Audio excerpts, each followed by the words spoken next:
प्रभु यीशु मसीह के मधुर और मीठे नाम में आज दिनांक 21 मई दिन बुधवार को आप सब श्रोताओं का हम स्वागत करते हैं। आज के दिन के लिए जो वचन है वो लिया गया है इब्रानियों के पत्री उसका 10 अध्याय 5 पद। इसी कारण वह जगत में आते समय कहता है कि बलिदान और भेंट तूने न चाही, पर मेरे लिए एक देह तैयार किया। प्रियो, हमें प्रभु की आराधना क्यों करनी चाहिए? और आज का शीर्षक भी है कि आराधना का कारण। हमें प्रभु की आराधना क्यों करना चाहिए, हमें इसके विषय में अध्ययन करने की बहुत आवश्यकता है। वचन कहता है कि भजन 139 15 और 16 पद में कि जब मैं गुप्त में बनाया जाता और पृथ्वी के नीचे स्थानों में रचा जाता, तब मेरी हड्डियां तुझसे छिपी ना थी। तेरी आंखों ने मेरी बेडौल तत्व को देखा और मेरे सब अंग जो दिन दिन बनते जाते थे, रचे जाने से पहले ही तेरी पुस्तक में लिखे गए। परमेश्वर ने हमारे शरीर को एक रूप दिया, सबसे पहली बात, और इसलिए क्योंकि परमेश्वर ने हमारे स्वरूप को, हमारे शरीर को एक रूप दिया, इसी कारण हमें परमेश्वर की आराधना करनी चाहिए।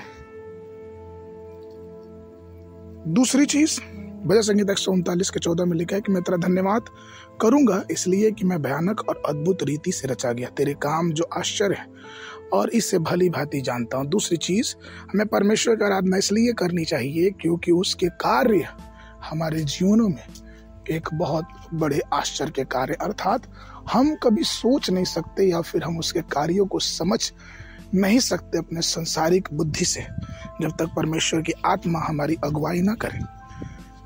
प्रियो, जरा सोचे कि परमेश्वर ने कितने अद्भुत तरीके से हमें बनाया, पहली चीज। दूसरी चीज कि कितने अद्भुत तरीके से बचपन से लेके आज तक उसने हमारी रक्षा किया, हमारे मुसीबतों, हमारी तकलीफों में, हमारे रोगों में, हमारे कष्टों में, हमारे खुशियों में, हमारे जब ऐसा दिख पड़ता कि हमारा जीवन यहाँ समाप्त हो जाएगा, लेकिन उस समय भी परमेश्वर ने हमारी रक्षा और रखवाली किया। ये उसके अद्भुत आश्चर्य कर्म है जिसकी वर्णन, जिसकी बड़ाई हमारे मुखों से कभी रुक नहीं सकती, और इसीलिए मैं परमेश्वर की आराधना करनी चाहिए। इसलिए यशायाह 43 के 21वां वचन कहता है, इस प्रजा को मैंने इसलिए बनाया कि वो मेरा गुणगान करे। इसलिए प्रभु चाहता है कि हम उसको धन्य धन्य और धन्य करें, उसको धन्यवाद की भेंट अर्पित करें। प्रियो, वो महान है और वो आराधना के योग्य है। आगे के मनन के लिए भजन संगीत उसका 34:1। मैं हर समय यहोवा को धन्य कहा करूंगा, उसकी स्तुति निरंतर मेरे मुख से होती रहेगी। बाइबल अध्ययन के लिए सुबह के समय पहला इतिहास 13 अध्याय से लेकर 15 अध्याय तक, संध्या के समय यूहन्ना उसका 7 अध्याय 1 पद से लेकर 27 पद तक। परमेश्वर आप सबको आशीष दे।